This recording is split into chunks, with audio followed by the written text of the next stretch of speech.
Roy is so popular. Bene, questa sì che è un'accoglienza e meritata perché abbiamo...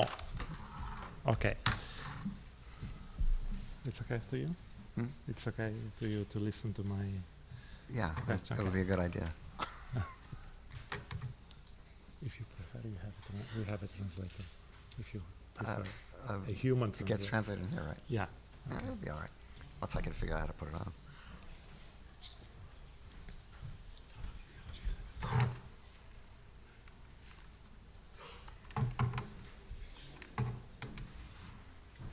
Ok, proviamo. Yeah. Perfetto. Dicevo, Yes, we can hear you. l'accoglienza è più che meritata perché abbiamo uno dei maestri del cinema moderno e contemporaneo con noi, al di fuori di ogni gerarchia di generi cinematografici o di presenza nella storia del cinema americano. E quindi la mia felicità di averlo qui con me e di averlo con noi al Cinema Ritrovato è massima. Noi oggi faremo un dialogo con Joe Dante, e ovviamente dovremo restare all'interno dell'oretta che abbiamo a disposizione, ma vorrei riuscire a ripercorrere alcuni dei punti essenziali della sua carriera, della sua filmografia. E comincerei quindi dagli inizi, non tanto da Movie Orgy, di cui Joe Dante parlerà in sala oggi pomeriggio, quindi se vuole parlarne anche adesso va benissimo, ma avremo modo di riapprofondire.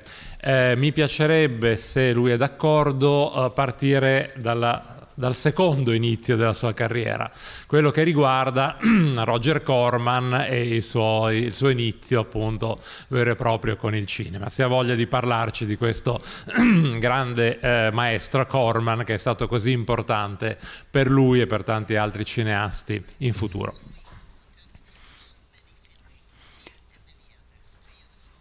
Well, first I'd like to thank Gianluca and Julia and the entire festival staff for inviting me to this festival, which is rapidly becoming one of my favorites. Thank you. Oh, you're not going to translate? You didn't get the translation of what you say. Yes, he did.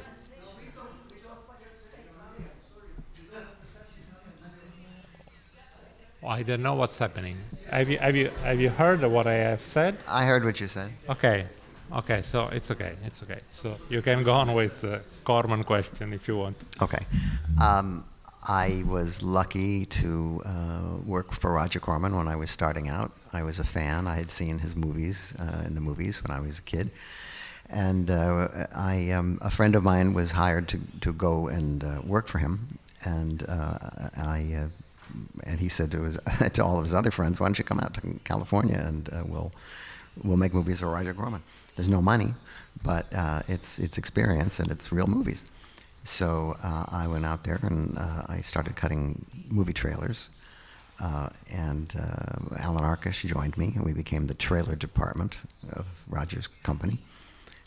And we were doing trailers for movies with titles like Women in Cages and Death Race 2000. And in addition, we were doing trailers for Amarcord and Small Change and other imports, because Roger had sort of cornered the market on European imports. And we got to meet a lot of famous filmmakers and got to learn a lot about how to make a movie by looking at the picture and cutting it down into 3-minute segments, and you started to get an idea of what it took to take a scene and reduce it to its smallest proportion, where you say, well, if I can cut from this to this, then I didn't need that, and that means I don't have to turn the camera around. And so you start to learn these shortcuts. And then when we were a little tired of the quality of some of the movies that we were doing trailers for, we decided to ask Roger if he would let us make our own movie, which horrified him because that meant we weren't making trailers. So, but he said, yes, you can make a movie for me if it's the cheapest movie we've ever made here, and you've only got 10 days to do it. And we couldn't figure out, how are we going to make a movie that somebody was going to sit through under those circumstances. And then we realized we had access to all of the action scenes from the various movies that we've been cutting trailers for. And so we decided to make a movie about a movie company and use all of the pieces of action from these other movies in our picture as if it was being done by the characters in the movie. And so we dressed our actors like the people in the clips, and they were a whole series of different kinds of movies, Filipino war movies and science fiction movies and westerns, and we made a picture called Hollywood Boulevard, which was the latest in his series of 3 girls take their clothes off movies, which was very popular. He had teachers and he had nurses, and it became quite a fad. And so we figured, well, why not do actresses? So it was originally going to be called The Starlets. And we prevailed upon him to call it Hollywood Boulevard because that was only a block down from Sunset Boulevard. But it turned out that was probably a bad idea. But he wanted to change the title to Hollywood Hookers, and we didn't really want that to be the title of our first movie. Anyway, we made it, and he looked at it, and he thought it was funny. And it got released, barely. And he made a lot of money on it by selling it into Spain or something. And then we went back to doing trailers. So that was our first experience at trying to make a movie. And we learned an incredible amount of things, and half of our mistakes are in the movie. Ecco, dicevo prima che dalla factory di Corman nascono tanti registi, e in fondo nasce anche una filosofia, o almeno così la critica all'epoca l'ha considerata, cioè la possibilità di portare uno spirito da B-movies nei film di serie A. Quindi tutto sommato mi chiedo se anche nel prosieguo poi della carriera di Joe Dante non sia rimasto questo spirito un po' anarchico, un po' B-movie, anche quando ha fatto i film big budget. Well, you can't help but bring along with you your formative experiences. And of course, it is a little anarchic to make these low-budget pictures, and you're going up against the big studios. And of course, they're almost all anti-establishment movies. They're about people beating the odds, and that becomes a kind of a avatar that you bring to your other movies. And so when Raja used to say, if you make 2 good movies for me, you'll never have to work for me again. And if you look back at the roster of people who've gone through the Corman School, that turns out to be true. Some people only had to make 1 movie for them. But it's a very stellar group of people, of which I am proud to be a part of. When I was bumped up into the big studio era, I realized that I was dealing with mostly people who didn't know anything about making movies. And here I had just been working for a guy who has been directing for 20 years, and he could answer all questions based on his experience. But a lot of these people I was working for in the studios really didn't know as much about movies as I did. And I was like in my early 30s. And so I started to get a healthy disrespect for authority, which I've always had from the days I used to read Mad Magazine.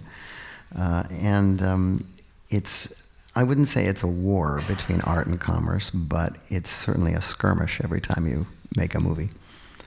And my Corman days always haunt every movie that I've ever done. Grazie.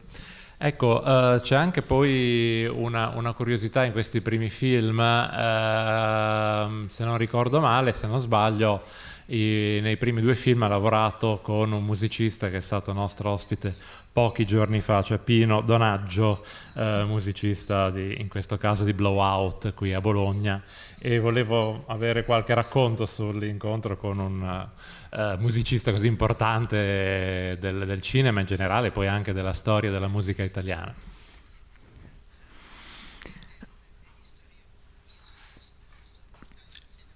Well, when I was about to do my second film, Piranha, which was a Jaws ripoff, and we all knew it. We even put it up in the first scene that there was somebody playing a Jaws game. It's like, okay, we get it. We know.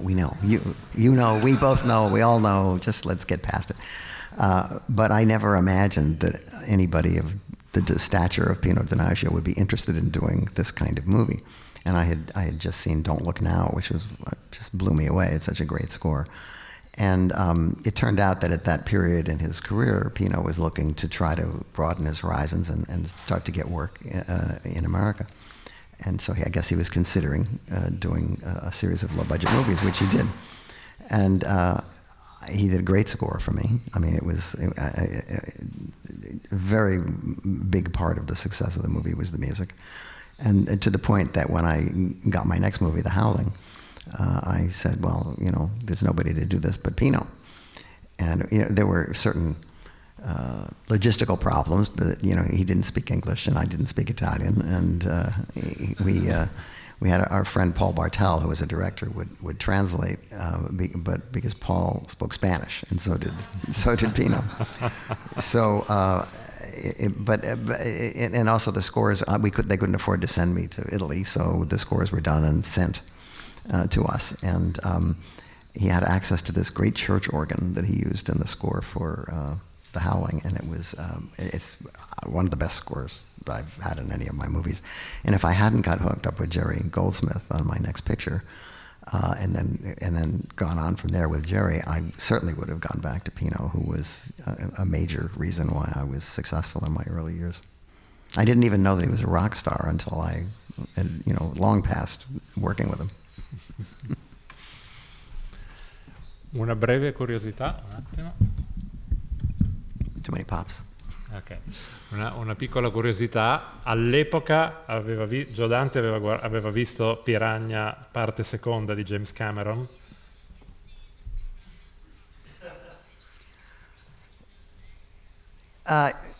Yes, Jim was working for Roger, and so I knew him. And when he made Piranha 2, which was made for an Italian company, a Video Asinitis, I believe, and Jim got fired off it, of course, but nonetheless, he showed me the movie when it was done, and I said, look, it's the best flying piranha movie ever made.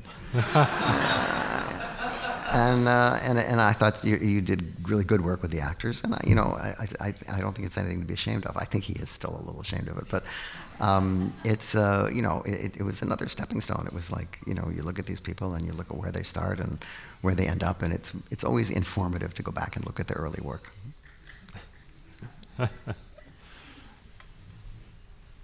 Ok, finiamo la traduzione. Passiamo quindi ai lupi mannari, passiamo all'Ululato, The Howling, che è un film che ha avuto anche di recente una re-release e che io amo moltissimo e che tra l'altro al suo interno ha delle trasformazioni come effetti speciali di Rob Bottin da uomo a lupo che sono impressionanti e precedenti e più impressionanti rispetto a quelle di John Landis, secondo me, di American Werewolf in London. Quindi volevo sapere come aveva lavorato con Rob Bottin sull'Ululato e che tipo di effetto voleva ottenere attraverso questo tipo di approccio al mito del lupo mannaro. Well, when I got a chance to do a werewolf movie, I thought I may never get to do another werewolf movie, and I always liked werewolf movies, so I said, sure, let's do it. And then I read the script, and it was really bad.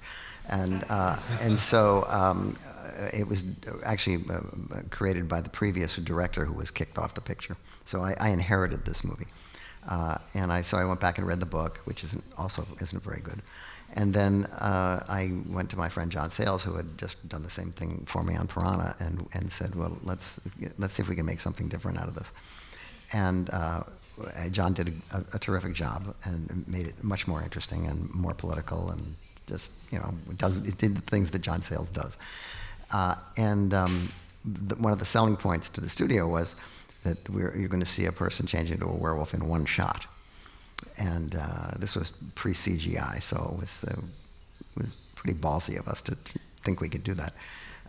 And so we hired Rick Baker, who was, had always wanted to do a werewolf movie. And Rick did a whole bunch of preliminary work, and we did some tests, and they looked kind of promising. And then John Landis found out we were doing the movie, and he said, to Rick, he said, well, you always promised to do my werewolf movie. And then Rick said, well, but you don't have a werewolf movie. And he said, yes, I do. I finally got the money. So you can't work on that movie. You got to do my movie. So Rick left our picture and left Rob Bottin in charge. And Rob had worked on Piranha, and in some capacity he was like 18 years old or something. And Rob, and we had, not any money really. I mean, it was a really cheap movie, much more so than John's. But with what he had to work with, Rob Bottin did a fabulous job. And I think the reason his stuff plays better, his werewolf transformation, is because ours is better lit than John's, which is much too brightly lit. And I think even Rick was a little disappointed with how much light was poured onto his rubber. But the two movies are very dissimilar. They're not really the same kind of movie, except they have werewolves in them. And there were a lot of werewolf pictures out that year. It was the year of the werewolf, it was a pretty successful movie theatrically for me. And unfortunately, because it was a non-union movie, I didn't get any residuals or any much money. And so I was kind of, when it was over, for a couple of months, I was kind of destitute. But at least I had 2 movies under my belt. Yeah.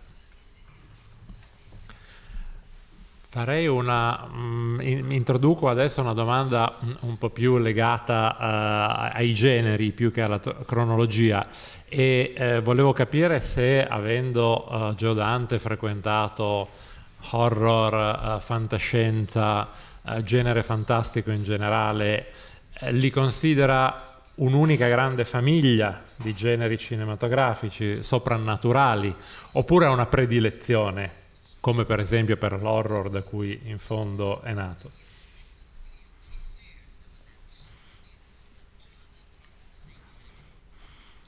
Well, I think that these genres are part of the overall scope of movies, and I never think of them as specific kinds of genres. I just think of them as movies. I mean, I love movies. I was a Saturday matinee kid. I went to the movies every Saturday, and there were 10 cartoons and 2 features and a serial chapter, and it became a religion to me. I mean, all the other kids were out playing baseball, and I was, not getting any sun in the movies.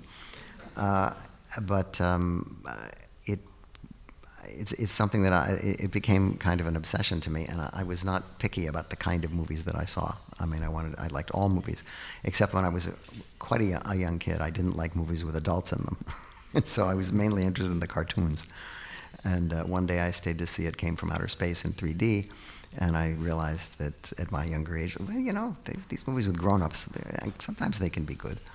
And then I just was hooked. And of course, that was around the time we got a television. So as soon as you turn to have a television, there's even more things to watch. And it was very formative for me. And I look back very fondly at my years of 1950s movie going, which was a great period because almost everything that came out was suitable to be seen by kids. Bene, questa è cinefilia, quindi grazie per la risposta. Allora, di Gremlins e Gremlins 2 si è parlato molto, quindi non voglio insistere ancora troppo, però una cosa la voglio chiedere, e parto da un breve aneddoto. Quando io ho visto Gremlins da ragazzo in una sala cinematografica, a un certo punto in una famosa scena mi ricordo che una bambina davanti a me ha chiesto alla mamma: ma davvero hanno frullato un gremlin? Nella famosa scena del frullatore, e questo mi ha fatto pensare che nessun film per famiglie ha mai avuto una anima horror come Gremlins. È stato facile far passare questo elemento dark e anche un po' sovversivo dentro Gremlins. Well, it was easy to put it in, but it wasn't easy to justify when people started complaining about it. when the picture was released, E.T. had come out the year before and was very popular. And the poster for Gremlins is the same color as the E.T. poster, and there's a box with a little furry hand coming out, and it looks like, oh, it's going to be a cute little alien movie. And so people brought their kids to the movie, and guess for the first 25 minutes they thought, oh, isn't this sweet? And then when the Gremlins showed up, they were like, oh my God, what have I gotten into? And I have to say that the studio that made the movie, as a favor to Steven Spielberg, which is basically the reason they made it, had the same reaction. Their complaint after seeing the first screening was, too many Gremlins. And Spielberg said, well, we could cut them all out and call it People, but then nobody will show up at the box office. They weren't sympathetic to the fact that the Gremlins were so anarchic and that they blew their nose on the curtains and they did terrible things. But that was obviously part of the appeal of the movie. And the other part of the appeal of the movie was, of course, the Gizmo, the little fuzzy creature, who in the original script, which was much darker than the movie that we ended up making, turned into the bad gremlin after about 25 minutes. And when Steven saw the designs for the puppet, he started to fall in love with them. And then he said, about a month before he started shooting, he said, you know what should happen with this little fuzzy critter? He shouldn't turn into the bad gremlin. He should stick around for the entire picture, and he should be the hero's pal. And we were going, oh, we just got this little bucket of bolts thing that we think maybe we can get away with for half an hour, but now it's a major character. So we had to completely do a revamp of what we were doing, and we had to build giant gizmo heads, which was really a frightening thing to be near. I mean, with ears that stick out this long, because the only way to get any kind of subtlety in it was to be able to have it big enough to be able to manipulate it. And I guess the whole feeling I have about Gremlins is we got away with it, because much to everyone's surprise, including mine, it was like the second biggest picture that summer. I mean, it was very, very successful. And then overseas, it was just as successful. And it became, the hit, my only hit, which I've been coasting on for the last 30 years. But it's, I think that suggestion that Spielberg made about Gizmo, I think is one of the reasons why that picture has become such a touchstone over these years and is not in the same league as Critters and the other imitations that came out, because it's got heart. And of course, that's the whole Spielberg thing, is it's the heart that makes the difference. Ecco, visto che c'è in questi giorni la serie animata di Gremlins, che è arrivata poche settimane fa nelle piattaforme streaming e che Joe Dante produce,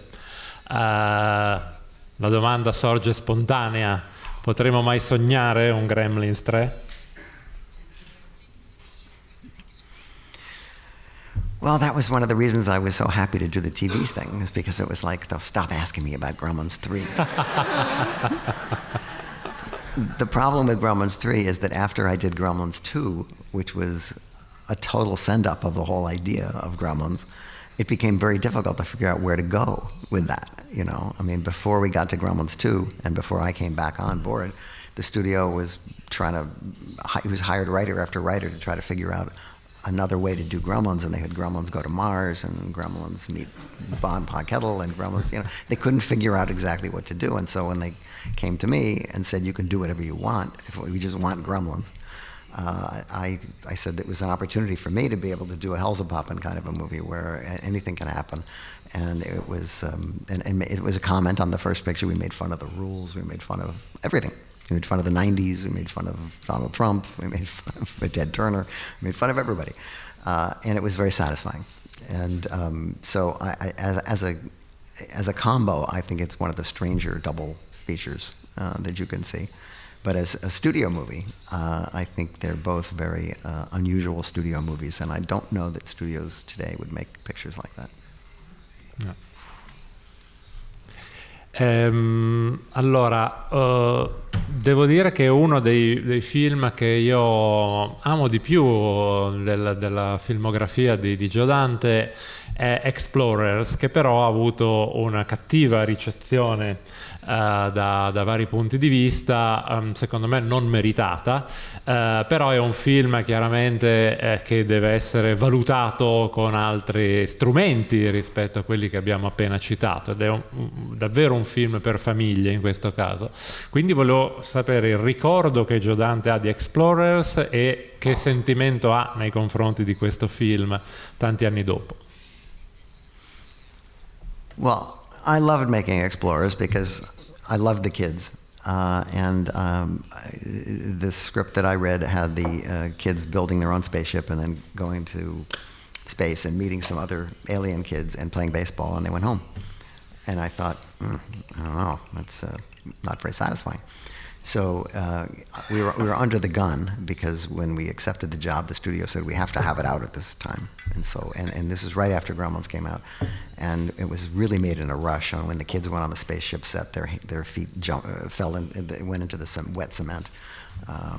And the costume that Rob Bottin made for the major alien was unfinished when we started shooting, so we gave him this sort of furry stole around his neck for the first couple of scenes because he wasn't finished. So it was made very quickly and under a lot of pressure, but it was a joy to work with those kids. And the only problem was that in movies, one of the things you do is you find it as you're shooting it, and you find it in the editing room. And sometimes the movie that comes out of the editing room isn't exactly the movie that you shot. So you need the time to consider what you're making. But instead, they moved up the release date, and they said, well, we know it was supposed to come out in August, but now we want it in June. And so stop working on it. And we're in the middle of doing the rough cut, and it's like, stop working, stop, just finish, it's done, go finish it. So the movie that was released is unfinished. I mean, it's like the work print. So I've never been satisfied with it because I didn't get to finish it. Over the years, many people have said nice things about it and said I saw it when I was a kid and I literally loved it, or my kids saw it, or whatever. And I'm very happy that people like it because we put a lot of work into it. But it isn't the movie I was trying to make because we'll never know. It just wasn't finished. Un'altra delle cose interessanti dei film di Joe Dante è che ha poi spesso lavorato con dei colleghi. Spielberg è stato suo produttore, ma in verità c'è anche un rapporto evidentemente di collaborazione, di amicizia con una generazione di registi, e infatti poi Joe Dante è molto presente in questi film antologici e non solo cinematografici di quegli anni, quindi Ai confini della realtà, Twilight Zone, il film, ma anche Amazing Stories, Amazon Women on the Moon, Le donne amazzoni sulla luna, fino ad arrivare ai recenti Masters of Horror. Quindi volevo chiedergli se questa passione per gli anthology movies, per i film d'antologia, è un tratto dell'industria dell'epoca o è proprio anche un modo per ritrovarsi con gli amici che facevano un cinema simile?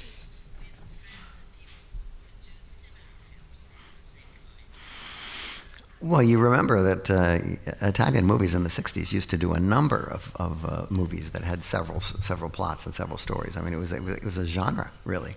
The British used to do it a lot with the Amicus films. They did tons of movies where they would hire pretty big name actors because they only had to work for a couple days, and you had this big roster of famous people in this low budget movie. But I think filmmakers like anthology films because your episode doesn't have to carry the movie.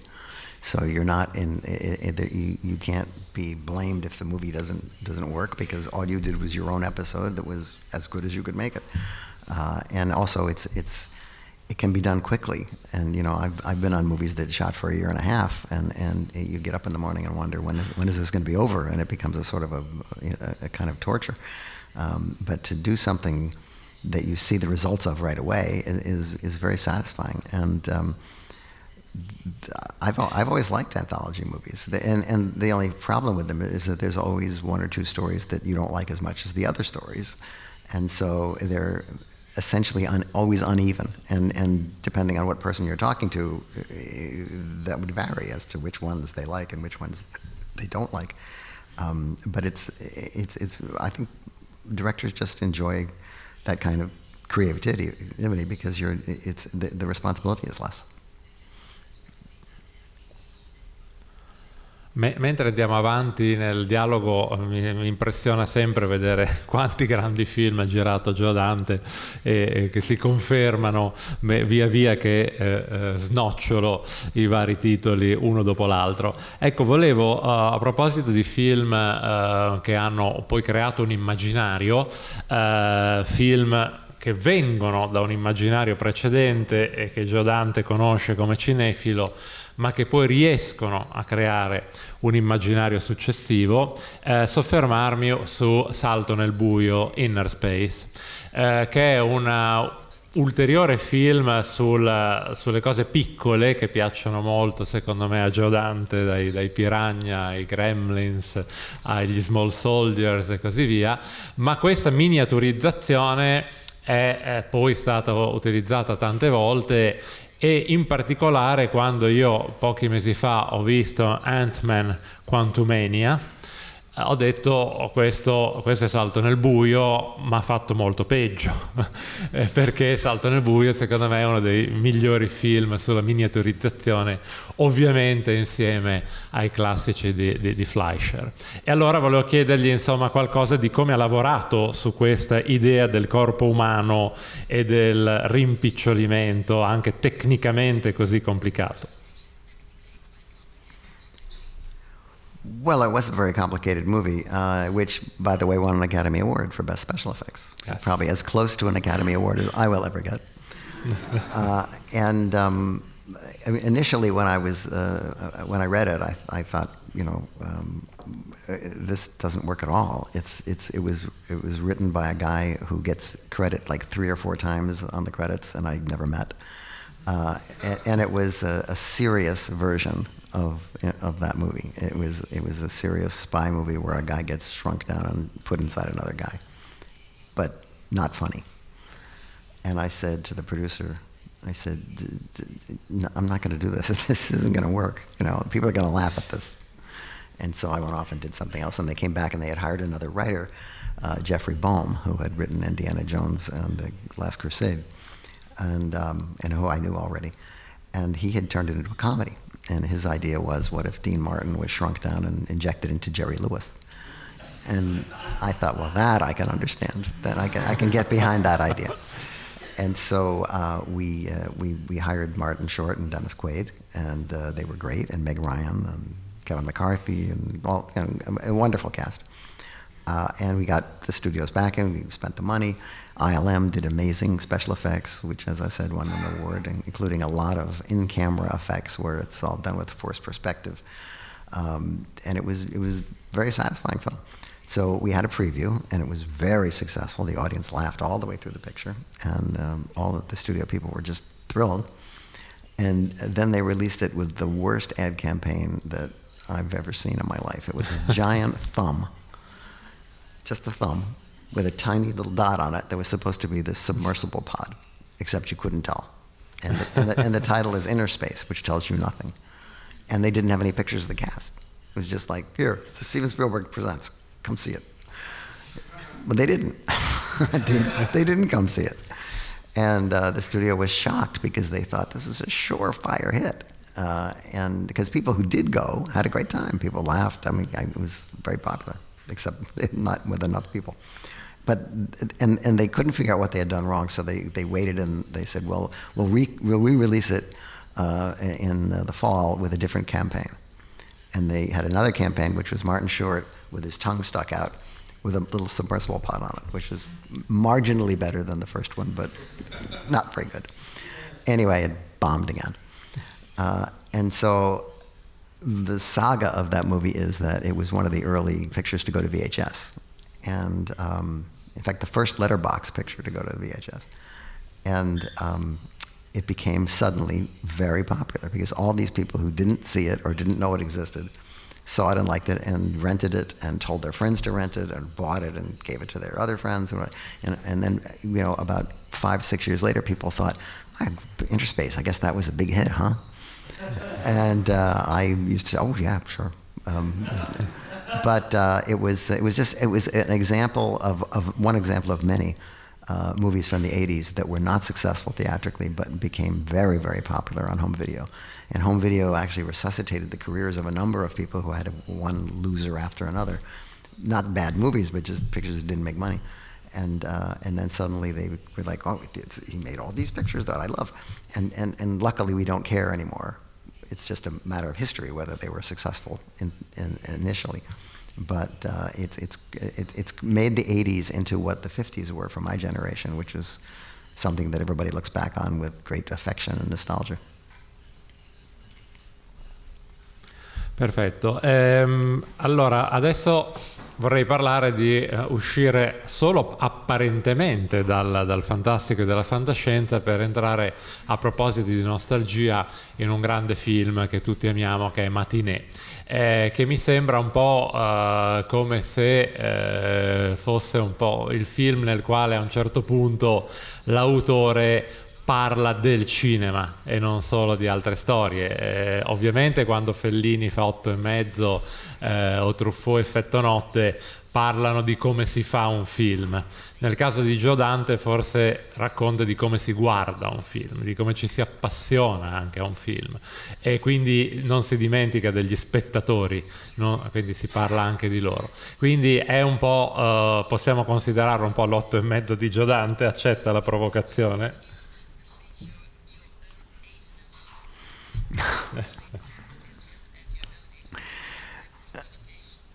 Well, it's not as good as 8.5. It was a very personal movie to me because I was the same age as the protagonist in 1962 when the Cuban Missile Crisis happened. And that weekend, everybody thought there was going to be no school on Monday or Tuesday or ever, because we really did think that the world was going to end that weekend. And everybody went on with their lives, but there was, all through my childhood, there was this bomb hanging over all of us. We always, every time an airplane went over, everybody would tense up thinking there was a bomb in it, because we were shown all these propaganda shorts about how if the bomb drops, just hide on your desk and you'll be fine. It was an age of astonishing misinformation. So when it came time to make this movie, I was very meticulous about the details. Now, I lived in New Jersey. I didn't live in Key West, Florida. But nonetheless, all the other details are correct. And and John Goodman, who was, I think, one of his best performances, who was sort of modeled his character on William Castle, was very gung-ho about it. And I happened to watch it again just a couple of months ago with John Goodman at a festival in New Orleans, and it played like it was made yesterday. I mean, it was really popular.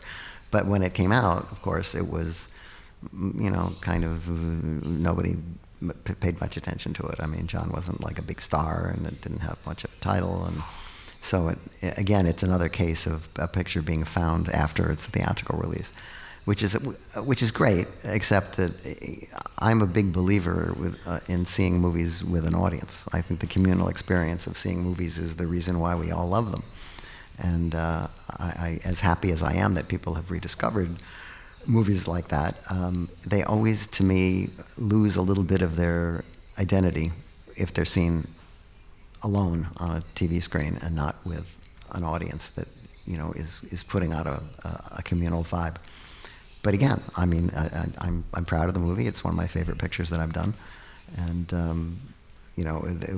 there's a parody of science fiction movies in it called Mant, which is, I think, a pretty accurate representation of those kind of movies, and we decided to play it straight. I mean, it's ridiculous, and people laugh at it, but the actors are playing it straight, and it looks technically like a sort of a studio movie from the period, and the special effects are actually pretty good for that kind of movie. And because we didn't want to do the opposite, where we just say, let's just make this look shitty, which will then make our characters look stupid because they love these movies. And I loved those movies, and I didn't go to them looking for strings or matte lines. I wanted to believe there was a giant spider coming down the street. And I did, and because I lost a lot of sleep over that, my parents would say, "Why do you go see these movies if they keep you up? What is it with you?" And I said, "I don't know. I have to see them. I can't tell you why." Non possiamo ovviamente citare tutti i film e discuterli uno per uno, ma visto che stiamo anche andando verso dei film che non hanno magari effetti speciali nella filmografia di Joe Dante o che parlano di altro, abbiamo per esempio con la seconda guerra civile americana un film in cui succede un po' il contrario, cioè un film che dovrebbe essere surreale e che scopriamo negli ultimi anni che potrebbe purtroppo essere profetico. Quando l'anno scorso, 2 anni fa, sul New York Times hanno cominciato a uscire questi articoli su una possibile seconda guerra civile americana vera, tutti noi cinefili abbiamo subito pensato alla satira di Joe Dante. Dopo un quarto di secolo come si sente ad aver immaginato qualcosa che potrebbe persino accadere, cosa che speriamo ovviamente non avvenga? Well, it was a departure for me. I had never made an HBO movie before, and I had the best cast I ever worked with, and a script that I thought was very prescient. I didn't realize how prescient until I started revisiting it over the past 25 years, and every time I would rewatch it, there would be another aspect of the ridiculous story that would be happening now. And even as we were making the movie, the things we were doing in the movie were appearing in the newspapers. So when January 6th happened, which is sort of like the American nightmare that people have always feared, I couldn't help but think back to the Second Civil War, where people are actually shooting each other, and it's a comedy drama, which has become less comedic and more dramatic over the years. And it's not a particularly well-known movie in America, but in Europe, I guess it had a theatrical release, and it seems to be much more on people's minds. Again, I think it's one of the best things I've done, and it's not a horror picture. It doesn't have any special effects on it. It's just got actors acting, and it is indeed. If you happen to watch it, you'll be struck by how many aspects of the movie have either come true or are coming true. It's kind of like Network. If you watch Network today, it was so far-fetched when it was new, and now it seems like a documentary. E anche questo è un film che anticipa poi alcune delle dinamiche della satira contemporanea, penso a Don't Look Up o altri film di Adam McKay che secondo me devono molto a questo tipo di ironia, di satira black, nera, ma è una mia impressione. Vorrei aggiungere qualcosa sull'animazione, perché Joe Dante ci ha raccontato all'inizio quanto è stato importante il cartone animato nella sua vita, e a un certo punto finalmente i cartoni animati diventano parte della sua filmografia con Looney Tunes, su cui, se non ho capito male, Joe Dante non ha avuto un completo controllo produttivo, ma che contiene alcune scene straordinarie come quelle dei Looney Tunes al Louvre, e un rapporto tra cartone animato, gag e arte che è fantastico, divertentissimo. Quindi volevo sapere qualcosa di più di Looney Tunes e ancora qualcosa del suo amore per l'animazione. Well, of course, I grew up watching cartoons, and I wanted to be a cartoonist. I befriended Chuck Jones at the Telluride Film Festival, and of course, I was a very big fan of him and all the Looney Tunes characters. And I asked him to be in Gremlins because the kid in the movie wants to be a cartoonist, and so I put Chuck into a bar scene, and then when I did Gromans 2, I asked Chuck to do the animated credits with Bugs Bunny and Daffy Duck. So we were pretty friendly. And then when he passed away, the studio wanted to make another Space Jam movie, and Chuck was not thrilled with Space Jam, and particularly the way it used the characters. And so I knew that he would want to have the characters presented as close to the original way as they were in their old incarnations. And so when I was given the script to Looney Tunes Back in Action, it had already gone through many different iterations. At one point, it was going to star Jackie Chan, and they'd just been having a lot of trouble with it. The one thing I thought is I should do this for Chuck. I should do this picture so that these characters don't get debased and end up, being Nike salesmen or. So I said, sure, I'll do it. And the problem was that the marketing people were the ones who wanted to make the movie because the characters had been off the TVs for a while. But the actual studio head didn't like the idea of making the movie and didn't like the whole project, and yet kept on insisting on giving us notes on a movie. And I said, why are you giving me notes on a movie you would never go see? And he said, because that's my job. I have to give you notes. And then we made the movie, which is technically a very complicated movie to make. I had a great animation director, Eric Goldberg, who did Aladdin, and he was very helpful. And we kind of co-directed it. And in fact, I even asked the DGA if we could have a co-director credit, but they're very tough about stuff like that. Anyway, we showed the movie to the guy, and he said, I don't understand any of this. Just fix it. And we kept getting more notes and more notes and more notes, and I kept ignoring them. And this whole period, this is taking over a period of a year and a half of me going to work on a Bugs Bunny movie and being angry and fighting with people every day. So it was a struggle to get the picture to be as good as it is. And I think it's technically a pretty good picture, and it's also we were up against Roger Rabbit, which was the landmark of that kind of filmmaking of live action and animation. I saw it actually in an airplane fairly recently. I hadn't seen it for years, and it's pretty funny. So I was, I'm happy with the movie, but I was extremely unhappy with the experience, and it was the reason that I decided I really wasn't going to do any more studio movies.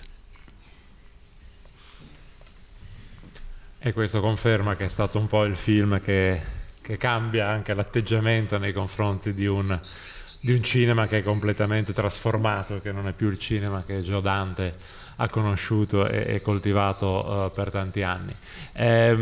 Io andiamo verso la conclusione, visto che stiamo trattando le questioni più recenti, più contemporanee. È inevitabile che gli chieda, anche in un cinema così diverso, così trasformato, se possiamo sperare in qualche progetto futuro. Qualcosa abbiamo letto ancora legato a Corman e a altri progetti. Ci saranno, al di là dello sciopero che c'è in questo momento, c'è la possibilità di vedere un nuovo film di Joe Dante?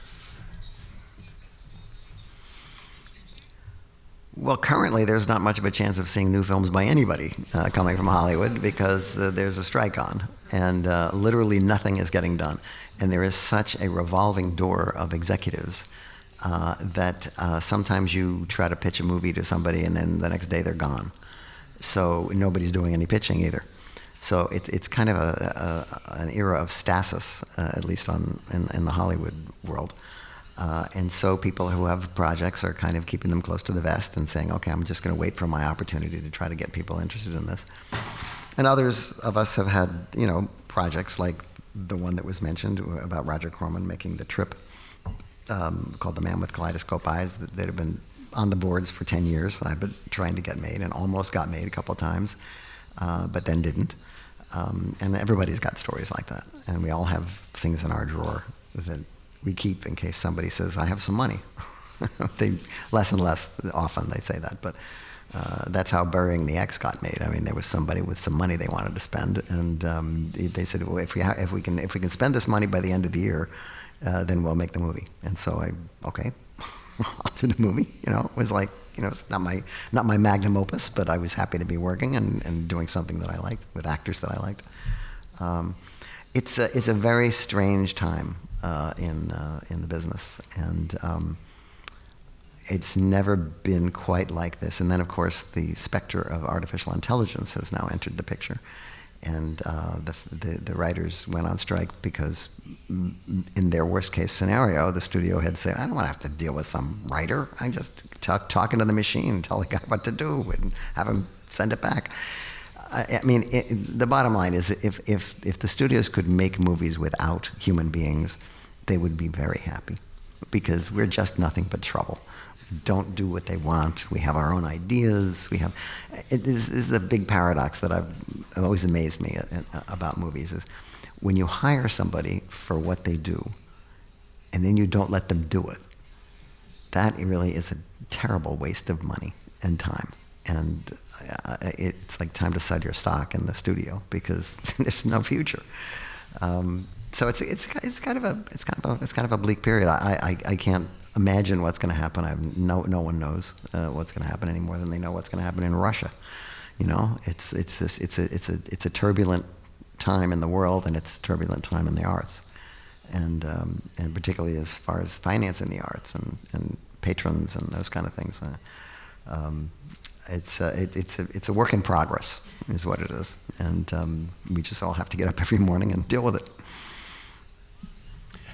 Un'ultimissima domanda prima di lasciare libero al Giodante è in questo scenario contemporaneo il Giodante spettatore che cosa guarda? Vecchi film, oppure riesce a trovare qualcosa di interessante qua e là nei film di oggi? Ovviamente magari i film dei suoi vecchi amici, Spielberg, Cameron, o magari qualche nuovo autore. Ieri è stato menzionato in conferenza stampa Jordan Peele. Insomma, il Giodante spettatore di oggi, che cosa ha piacere di guardare? I do like to watch movies by my friends, particularly when they're talented. People like Guillermo and Edgar Wright, and people whose I think have their best work is maybe even ahead of them, and they're already brilliant. The age of streaming has had its deleterious effects, particularly on movie theater attendance, but the upside is that we're now exposed to more work from all over the world than ever before. Also, more classic movies are available to see in some form than they've ever been in my lifetime. I mean, when I was a kid, if you wanted to see a movie and it was on at 2 o'clock in the morning, you had to stay up and put toothpicks in your eyes to be able to, try to see it, because it wasn't going to be shown again for another year. And now you can just look it up on Prime and punch a button, and there it is.